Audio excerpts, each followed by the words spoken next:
il ne s'est rien passé de grave. Pas de dispute, pas de cris, pas de trahison visible.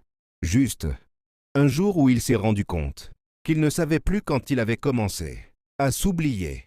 Au début, il faisait attention à ses mots, à ses réactions, à ce qui pouvait lui déplaire. Il appelait ça aimer.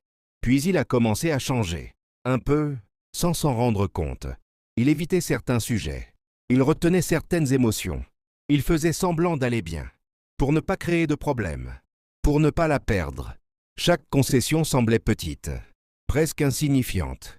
Mais mises bout à bout, elles ont fini par former quelqu'un qu'il ne reconnaissait plus. Un soir, il s'est regardé dans le miroir. Il a souri, un sourire automatique.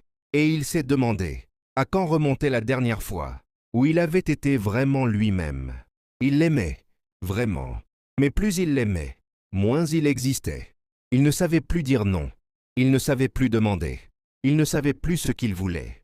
Il vivait pour préserver quelque chose qui, en silence, le vidait.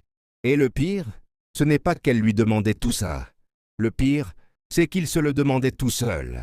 Par peur, par attachement, par habitude. Un jour, elle est partie. Pas brutalement, naturellement. Comme on quitte quelqu'un qui n'est plus vraiment là. Il est resté seul, face à un vide étrange. Ce n'était pas seulement son absence à elle, c'était la sienne. Il a compris trop tard qu'aimer ne devrait jamais coûter sa propre existence. Certaines histoires ressemblent à ce que racontent certains livres audio. Des histoires qui aident à comprendre pourquoi on se perd par amour et comment commencer à se retrouver. Parfois, aimer nous éloigne de nous-mêmes. Certains livres audio aident à comprendre pourquoi on se perd par amour et comment commencer à se retrouver. J'en ai mis un en description.